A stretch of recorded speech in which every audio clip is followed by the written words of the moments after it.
सालों पहले पीतल नगर में किशन नाम का एक किसान रहता था। वह गांव के एक जमींदार के खेत पर काम करके किसी तरह अपना घर चला रहा था। पहले किशन के भी खेत थे, लेकिन उसके पिता के बीमार होने के कारण उसे अपने सारे खेत बेचने पड़े। मजदूरी में मिलने वाले पैसों से पिता का इलाज कराना और घर का खर्च चलाना मुश्किल हो रहा था। वो हर दिन सोचता कि कैसे घर की स्थिति को बेहतर किया जाए।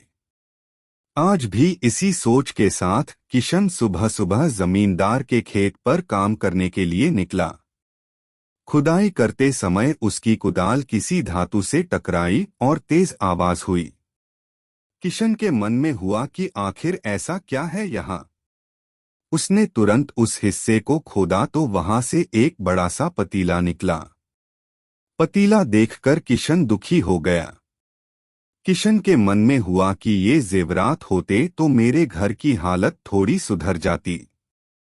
फिर किशन ने सोचा कि चलो अब खाना ही खा लेता हूँ। किशन ने खाना खाने के लिए अपने हाथ की कुदाल उस पतीले में फेंक दी और हाथ मुंह धोकर खाना खाने लगा। खाना खत्म करने के बाद किशन अपनी कुदाल उठाने के लिए उस पतीले के पास पहुंचा। वहां पहुंचते ही किशन हैरान हो गया।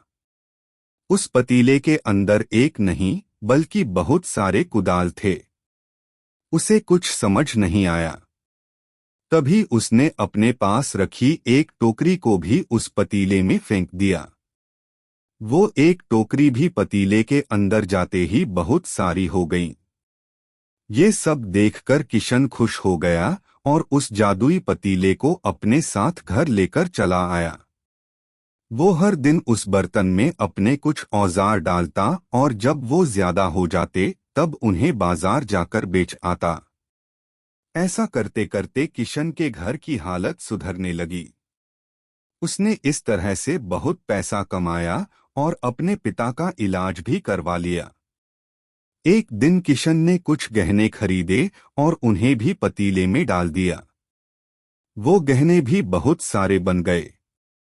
इस तरह धीरे धीरे किशन अमीर होने लगा और उसने जमींदार के यहाँ मजदूरी करना भी छोड़ दिया।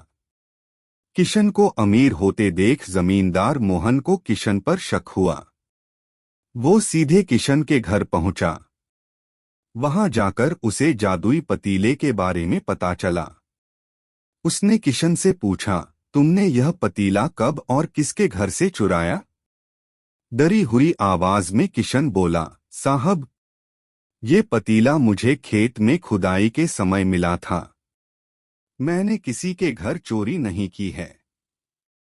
खेत में खुदाई की बात सुनते ही जमींदार ने कहा, यह पतीला जब मेरे खेत से मिला तो यह मेरा हुआ। किशन ने जादुई पतीला न लेकर जाने की बहुत मिन्नतें की, लेकिन जमींदार मोहन ने उसकी एक नहीं सुनी।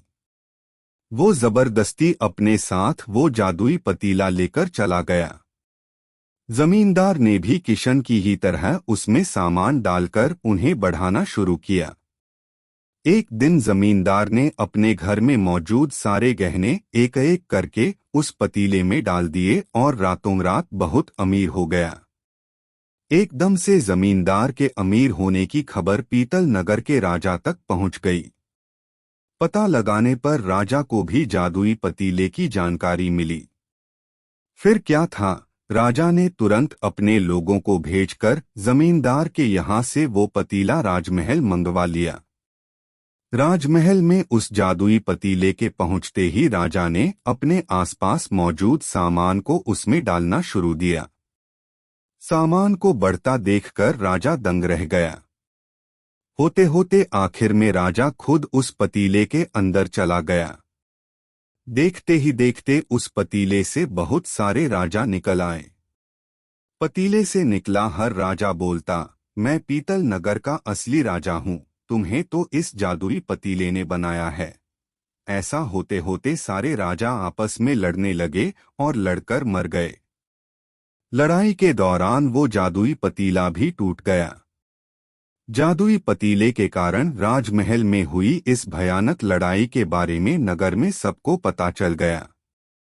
इस बात की जानकारी मिलते ही मजदूर किशन और जमींदार मोहन ने सोचा, अच्छा हुआ कि हमने उस जादुई पतीले का इस्तेमाल सही से किया।